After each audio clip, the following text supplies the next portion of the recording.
काली तूफानी रात में बंटी चिड़ा अपनी नई नवेली दुल्हन कोमल को ब्याह कर अपने घर ले जाता है। बारिश बहुत तेज थी। घर के बाहर सावित्री अपने हाथ में छाता लिए खड़ी थी। रुक जा बंटी, तू इस बदसूरत और गरीब चिड़िया को ब्याह कर मेरे घर ले आया। क्या मैंने तुझे इसीलिए पाला था कि तू किसी गरीब चिड़िया को ब्याह कर मेरे घर ले आए? माँ, कोमल का दिल सोने का है। आप इसकी गरीबी को ना देखें, बल्कि इसके दिल की अच्छाई को देखें। अच्छाई से कौन सा पेट भरता है? इस चिड़िया के पास ना जहेज है और ना जेवर। अगर इसे फिर भी यहाँ रहना है तो बहू बनकर नहीं, बल्कि एक नौकरानी बनकर रहेगी। अगर तुम्हें मेरी शर्त मंजूर है तो फिर ही घर के अंदर आ सकते हो, नहीं तो अपनी पत्नी को लेकर तुम भी यहाँ से चले जाओ। बंटी चिड़ा मन ही मन में सोचता है, अब मैं क्या करूं? कोमल को लेकर ऐसी तूफानी बारिश में कहाँ जाऊंगा?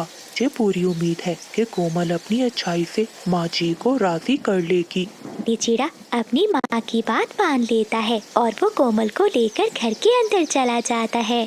मेरी मासूम बेटी कोमल, मैंने इसे विदा कर दिया, लेकिन मुझे पूरी उम्मीद है बंटी इसे खुश रखेगा। मैं जानती हूँ सावित्री का दिल पत्थर का है। ऐ ऊपर वाले, मेरी बेटी की रक्षा करना। काश मैं भी इतनी अमीर होती कि अपनी बेटी को सोने के गहने देकर भेजती। कोमल चिड़िया की माँ बैठी अपनी बेटी को याद कर रही थी। तभी वो अपने पुराने संदूक में से एक टूटा हुआ पत्थर का प्याला निकालती है। ये मेरे परिवार की निशानी है। मैं इस प्याले को अपनी बेटी तक जरूर पहुंचाऊंगी, ताकि मुश्किल समय में वो इसे बेच सके। अगले दिन बारिश रुक जाती है और कोमल चिड़िया की परीक्षा भी शुरू हो जाती है। सावित्री और उसकी बड़ी बहू रानी मिलकर चिड़िया को सताने का कोई भी मौका नहीं छोड़ती। अरे ओ कोमल, जरा मेरे पाँव दबा दे। शहर वाले जंगल से उड़कर आई हूँ, बहुत थक गई हूँ। और सुन, किचन में जाकर सबके लिए खाना भी बना दे, लेकिन याद रखना तुम्हें वो बचा हुआ पुराना सूखा दाना ही मिलेगा। जी दीदी, मैं सब कर लूंगी। कोमल चिड़िया अपनी जेठानी के पाँव दबाती है और फिर रसोई में जाकर भोजन बनाती है, लेकिन बदले में चिड़िया को खाने के लिए सूखे दाने ही मिलते हैं। अरे ओ कोमल, अब तो रोज नदी से 10 बार पानी भर कर लाएगी। कोमल चिड़िया के पर कमजोर थे, वो इतना काम नहीं कर सकती थी। चलो कोमल, मैं भी तुम्हारी पानी लाने में मदद कर देता हूँ। हाय हाय, देखो इस गरीब चिड़िया ने आते ही मेरे बेटे पर जादू कर दिया है। मेरा बेटा मेरे ही खिलाफ जाएगा। नहीं नहीं बंटी जी, आप जंगल में काम करने के लिए जाएं, मैं पानी भर लाऊंगी। फिर बंटी चिड़ा काम पर चला जाता है और कोमल चिड़िया भी मटका लेकर नदी पर पानी भरने चली जाती है। कोमल चिड़िया की माँ अपनी बेटी के घर आती है। सावित्री बाहर ही बैठी हुई थी। बहन, मैं अपनी बेटी को देखने आई हूँ। हाँ हाँ, आती होगी, नदी से पानी भरने गई है। ठीक है सावित्री बहन, ये प्याला रखिए, ये बहुत पुराना है। हमारे परिवार की ये आखिरी निशानी है। मैं अपनी बेटी को देने आई थी। ये सुनकर सावित्री जोर जोर से हंसने लगती है। ये कचरा, ये टूटा हुआ पत्थर तुम मेरे घर में लाई हो? तुम अपनी बेटी को भी साथ ले जाओ, मुझे ऐसी भिखारियों की जरूरत नहीं है। ऐसा कहते हुए सावित्री वो प्याला नदी में फेंक देती है और चिड़िया की माँ को धक्के देकर वहाँ से निकाल देती है। कोमल चिड़िया दूर खड़ी ये सब देख रही थी। वो तो खून के आंसू रो रही थी, लेकिन उसकी माँ ने उसे कसम दी थी, इसलिए वो चुप रहती है। रात को जब सब सो जाते हैं तो कोमल चिड़िया नदी के किनारे जाती है और वो बहुत मुश्किल से वो प्याला ढूंढकर निकालती है। इसे देखकर कोमल चिड़िया रोने लगती है।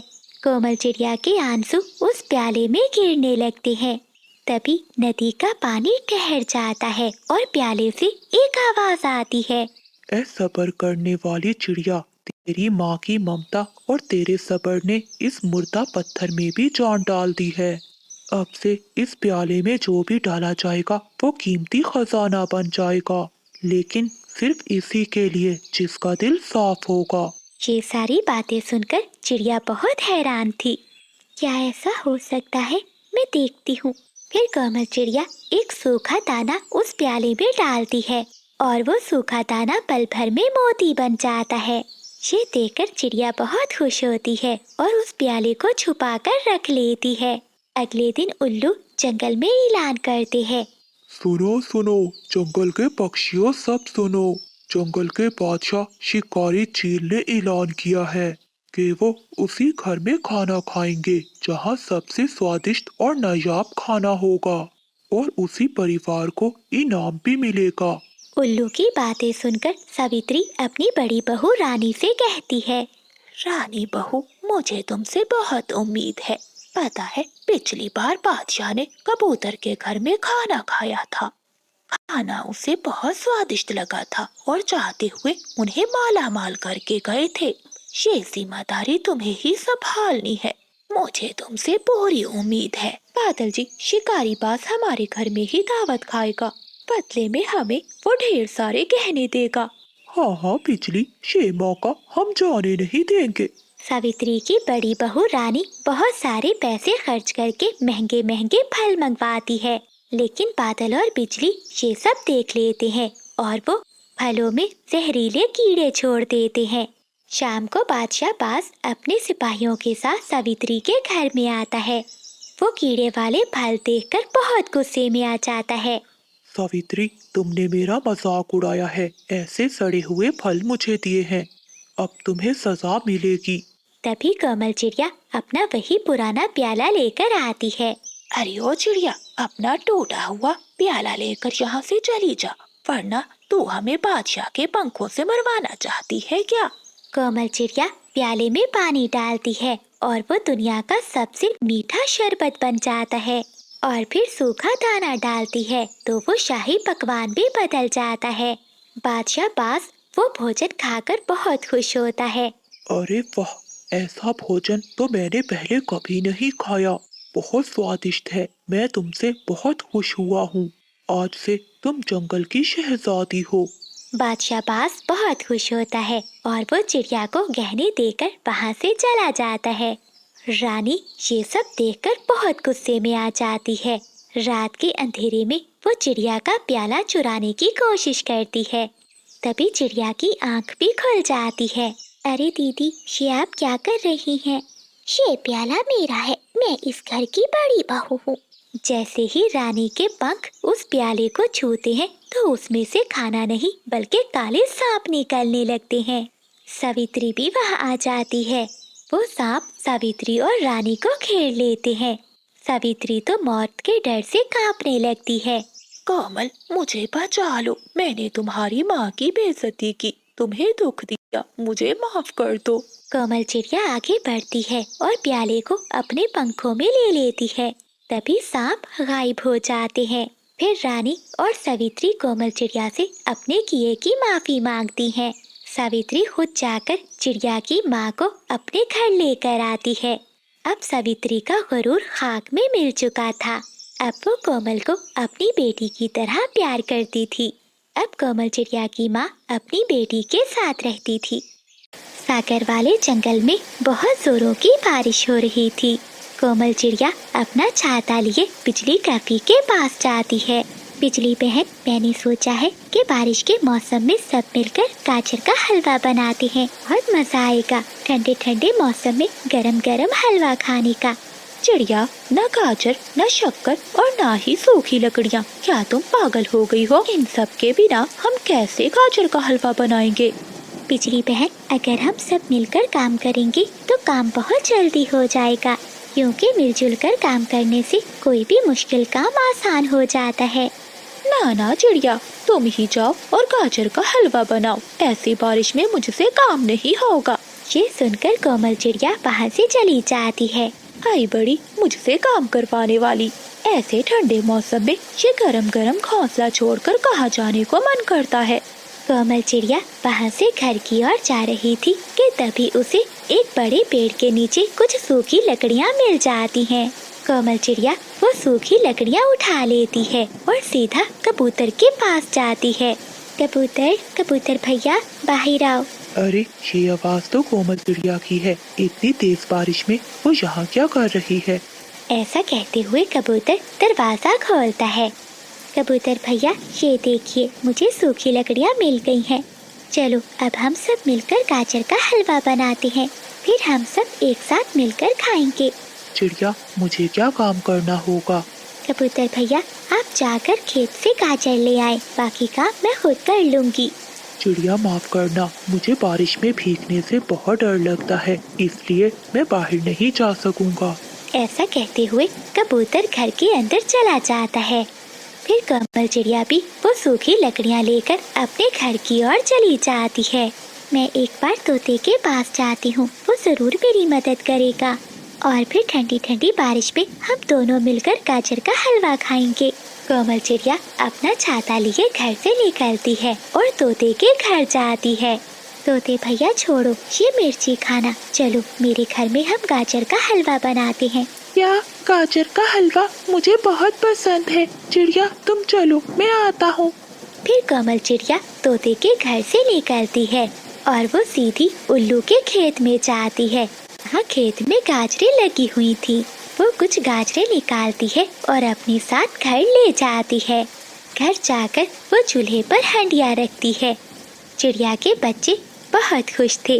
मीना और बबलू, अब तुम थोड़ी देर इंतजार करो, गाजर का हलवा बहुत जल्दी बन जाएगा। मैं जाकर किसान की पत्नी से थोड़ी शक्कर लेकर आती हूँ।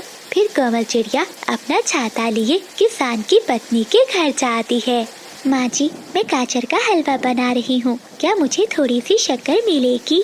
हाँ हाँ छोटी चिड़िया, क्यों नहीं, शक्कर तुम्हें मिलेगी, मैं अभी लेकर आती हूँ। फिर किसान की पत्नी रसोई से शक्कर लाकर कोमल चिड़िया को दे देती है। कोमल चिड़िया वो शक्कर का डिब्बा लेकर अपने घर की ओर चली जाती है। थोड़ी ही देर में चिड़िया गाजर का हलवा बना लेती है। गाजर के हलवे की खुशबू हवा के साथ सभी पक्षियों के घरों में जा रही थी। अरे वाह, इतनी स्वादिष्ट खुशबू कहाँ से आ रही है? लगता है किसी के घर में कुछ बन रहा है। बिजली का भी ऐसा सोचते हुए अपने घर से निकलती है और तोते के पास जाती है। अरे तोते, ये खुशबू कहाँ से आ रही है? क्या तुम कुछ बना रहे हो? नहीं नहीं बिजली, इतनी तेज बारिश में कहाँ बाहर जाने को मन करता है। लेकिन हाँ, चिड़िया आई थी मेरे पास, वो कह रही थी कि गाजर का हलवा बना रही है। लगता है ये खुशबू चिड़िया के घर से आ रही है। हाँ हाँ तोते, आई थी चिड़िया मेरे पास भी, लेकिन मैंने उसके साथ कोई काम नहीं करवाया। अब वो हमें भला कहाँ देगी हलवा? बिजली, चिड़िया मन की बहुत अच्छी है, वो हमें जरूर देगी हलवा। चलो एक बार जाकर देखते हैं। कोमल चिड़िया हंडिया उतार लेती है। तभी चिड़िया के घर के दरवाजे पर दस्तक होती है। बच्चों, हलवा बन गया है, लेकिन अभी गर्म है, थोड़ी देर सब्र कर जाओ, मैं बाहर देख कर आती हूँ कौन है इस समय। कोमल चिड़िया दरवाजा खोलती है तो बाहर बिजली का भी और तोता बैठे हुए थे। चिड़िया बहन, ये खुशबू कैसी आ रही है? बिजली, ये खुशबू गाजर के हलवे की है। मैंने कहा था ना कि मिलकर काम करते हैं और मिलकर गाजर का हलवा खाएंगे, लेकिन तुमने तो मेरी एक बात नहीं सुनी। मेरे मुंह में बहुत पानी आ रहा है। चिड़िया बहन, थोड़ा सा गाजर का हलवा दे दो। और मेरे मुंह में भी। चिड़िया बहन, मुझे भी थोड़ा सा हलवा दे दो। कोमल चिड़िया उन दोनों की बातें सुनकर हंसने लगती है और उन्हें अपने घर में ले आती है। वो बिजली का भी और कबूतर को प्लेट पे हलवा डाल कर देती है और अपने बच्चों को भी हलवा देती है। तभी खिड़की में कबूतर आकर बोलता है, कबूतर भाई, बारिश में भीगे और तुम सब खाओ गाजर का हलवा। रुके रुके कबूतर भैया, मैं अभी दरवाजा खोलती हूँ। फिर कोमल चिड़िया दरवाजा खोलती है और कबूतर भी अंदर आ जाता है। वो सब मिलकर गाजर का गरम गरम हलवा खाते हैं और सब कोमल चिड़िया को धन्यवाद करते हैं। तो प्यारे दोस्तों, इस कहानी को लाइक, चैनल को सब्सक्राइब और अपने दोस्तों के साथ शेयर करना मत भूलिएगा। आपका धन्यवाद। तेज बारिश में बादल कौवा अपने घर के बाहर बैठा हुआ था। ये पक्षी भी बहुत चालाक हो गए हैं, क्या जाता है इनका, अगर एक दाना मुझे दे दिया करे। अब तो जंगल का कोई पक्षी भी मेरा विश्वास नहीं करता, क्या करूं मैं। आज तो भूख भी बहुत लगी है और ऐसी बारिश में अब मैं दाना कहाँ से ढूंढने जाऊंगा।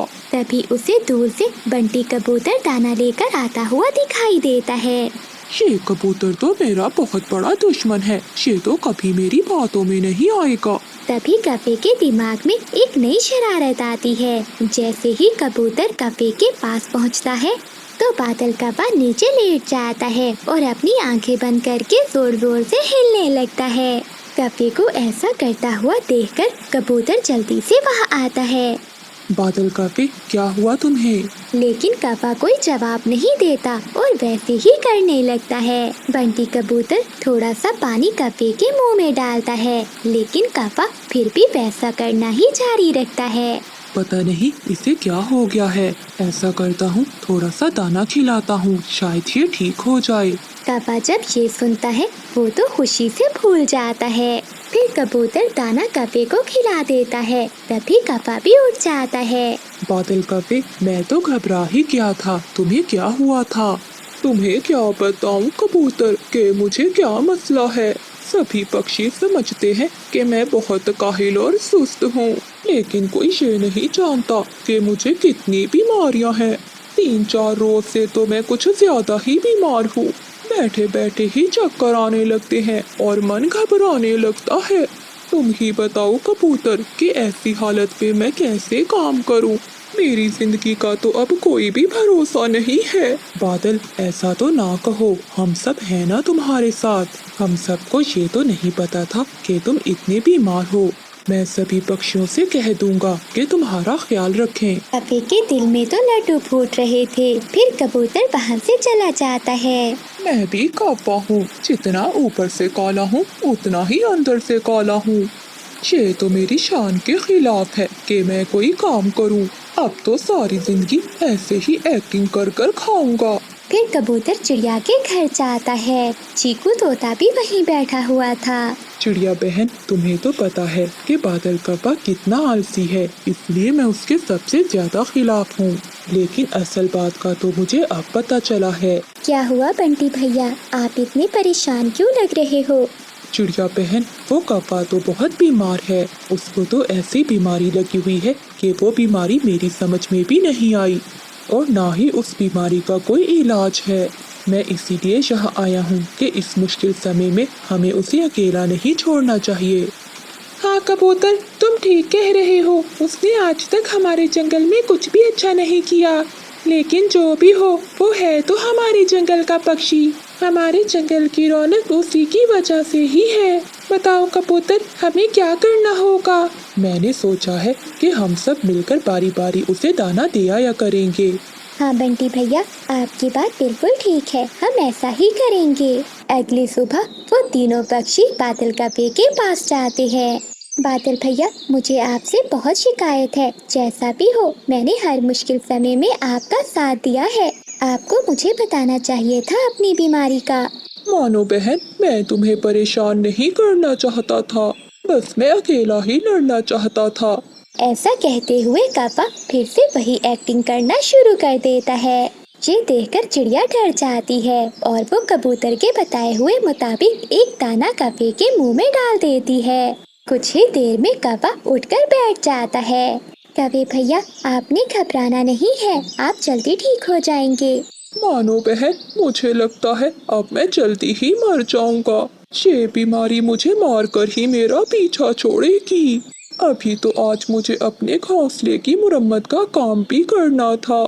जैसे ही मेरी सेहत ठीक होती है, मैं ये काम करना शुरू कर दूंगा। कप्पे भैया, मैं कर दूंगी आपके घोंसले का काम। इसी हालत में मैं आपको घर का काम नहीं करने दूंगी। ठीक है चिड़िया बहन, अगर तुम कह रही हो तो ठीक है, वरना मैं खुद ही कर लेता। बेचारी चिड़िया सारा दिन जंगल से सूखे तिनके लाकर कप्पे की छत की मुरम्मत करती है। अगले दिन बादल कप्पे का मामा साथ वाले जंगल से आता है। वो देखता है कि सभी पक्षी कप्पे की बहुत सेवा कर रहे हैं। पक्षियों के जाते ही उसका मामा बादल कप्पे के पास जाता है। भांजे, क्या तुम जंगल के राजा तो नहीं बन गए जो सभी पक्षी तुम्हारी इतनी सेवा कर रहे हैं?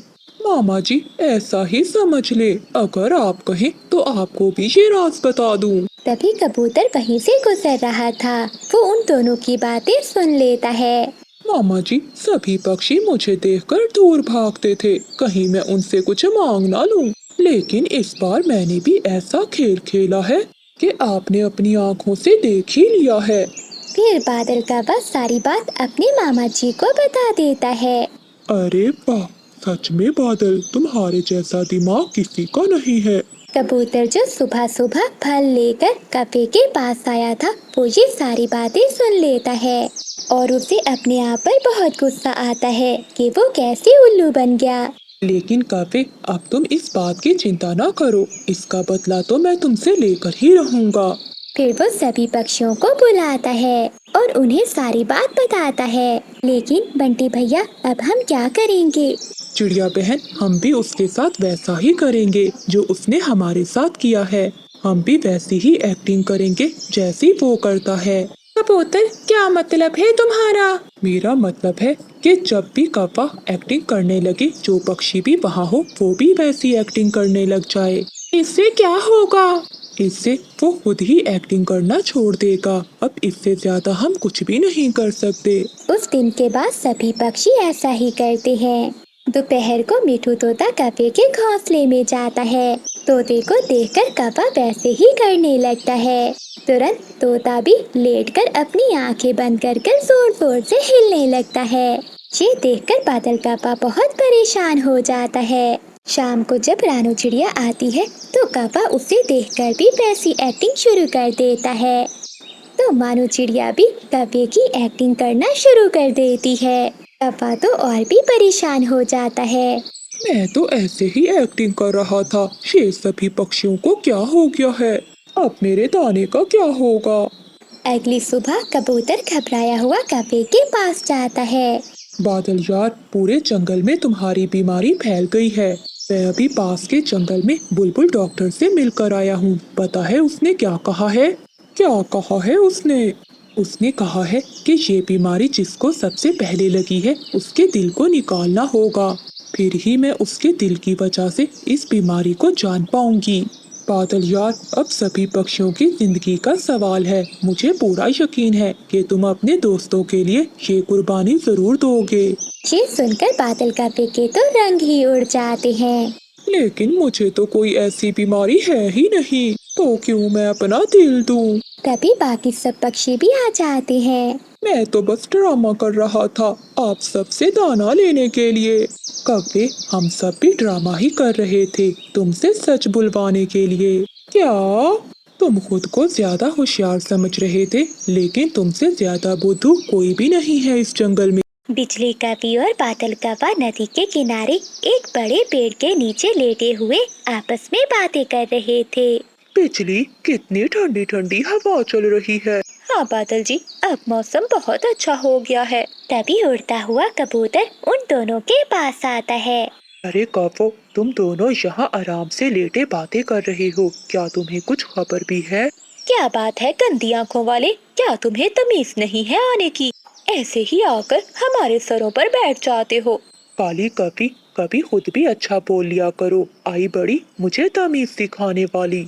इतना कहकर कबूतर वहाँ से चला जाता है। कबूतर, बात तो बताते जाओ। तुम भी बात मत करो मुझसे, गंदे कौवे। गुस्से में कबूतर वहाँ से चला जाता है। थोड़ी देर बाद बिजली कौवी मानो चिड़िया के घर जाती है। वो चिड़िया के दरवाजे पर दस्तक देती है, मगर घर में तो कोई भी नहीं था।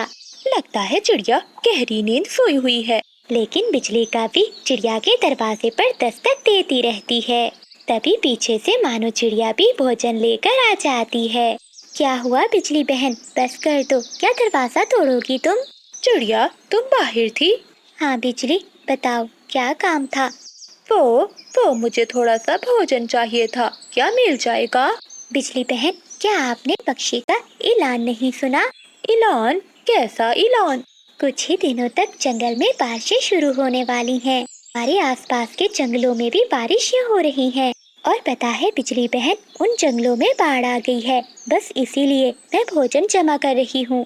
अच्छा चिड़िया, लेकिन वो भोजन? माफ कीजिए कवि बहन, लेकिन आज मैं आपको भोजन नहीं दे सकती क्योंकि मेरे बच्चे भूखे हैं। फिर मानो चिड़िया अपना भोजन लेकर अंदर चली जाती है और वो अंदर से दरवाजा बंद कर देती है। बदला लूंगी, मैं इस बेइज्जती का बदला लूंगी। चिड़िया की बच्ची, अब तो देखती जा।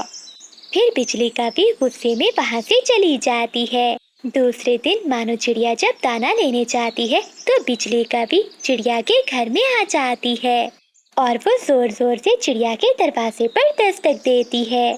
बबलू भाई, लगता है आज फिर से कोई गंदा पक्षी आ गया है। मम्मा भी तो घर पर नहीं है, अब बताइए क्या करें, नहीं तो ये पक्षी हमारे घर का दरवाजा ही तोड़ देगा। डरो मत मीना बहन, ये अभी चला जाएगा। मुझे सब पता है मीना बबलू, तुम दोनों अंदर ही हो। बहुत अच्छा होगा, आराम से दरवाजा खोल दो, नहीं तो मैं तुम्हारी मम्मा को मार डालूंगी। ये हमें डरा रहा है मीना बहन, आप चुप ही रहना। बबलू भैया, अगर सच में हमारी मम्मा को कुछ हो गया तो हम खुद को कभी माफ नहीं कर पाएंगे। हमें दरवाजा खोल देना चाहिए। दोनों बच्चे डरते हुए दरवाजा खोल देते हैं।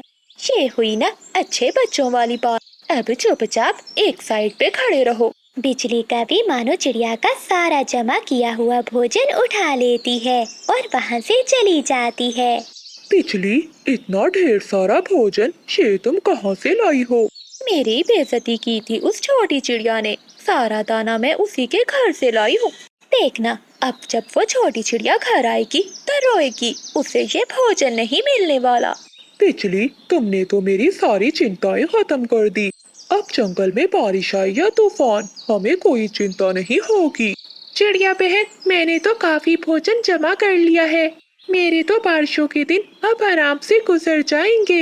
हाँ तोते भैया, मैंने भी ढेर सारा भोजन जमा कर लिया है। बहुत मेहनत की है मैंने, अब तो मेरे पंख भी दर्द करने लगे हैं। हवाएं बहुत तेज हो रही हैं। दोस्तों, अब हम सबको अपने अपने घर जाना चाहिए। फिर वो सभी दोस्त अपना अपना दाना लेकर अपने अपने घरों को चले जाते हैं। मानो चिड़िया जब अपने घर पहुंचती है तो उसके दोनों बच्चे घर के बाहर बैठे रो रहे थे। बच्चों, आप दोनों ऐसे रो क्यों रहे हो, क्या हुआ है? मम्मा, वो बिजली आंटी आई थी, उन्होंने हमें बहुत डराया और हमारा सारा भोजन भी उठा कर ले गई। कभी ये तुमने अच्छा नहीं किया। बच्चों चुप हो जाओ, चलो अंदर चलो।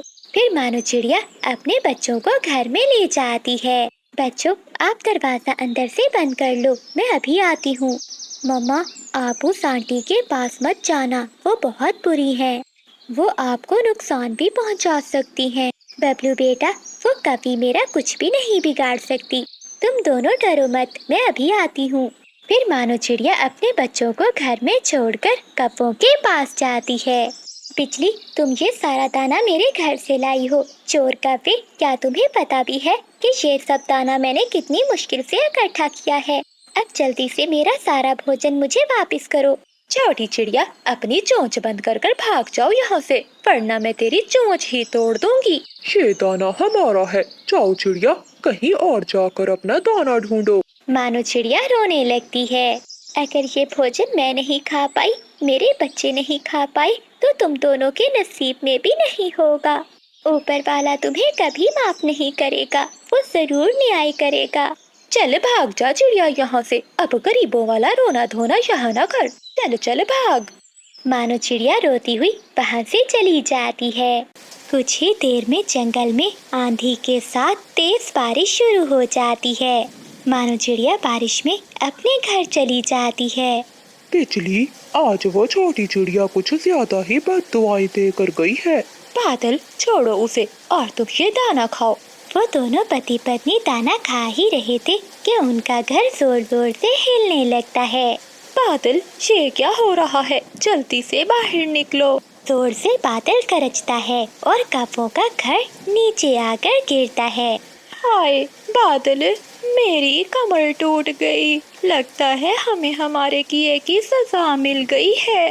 चिड़िया, चिड़िया बहन। मानो चिड़िया कौवों का शोर सुनकर वहाँ आती है। फिर मानो चिड़िया उन दोनों कौवों को घर के नीचे से निकालती है। चिड़िया बहन, मुझे माफ कर दो, प्लीज मुझे माफ कर दो। ठीक है, मैंने तुम्हें माफ किया। इतना कहते हुए मानो चिड़िया अपना भोजन उठाती है और वापस अपने घर की ओर चली जाती है। बादल जी, चिड़िया तो गई, अब हम क्या करेंगे? बिजली, मेरे तो सर पर चोट लग गई है, मुझे तो कुछ भी समझ नहीं आ रहा। वो दोनों कब के बारिश में बैठे रो रहे थे। बारिश थी कि और भी तेज होती जा रही थी।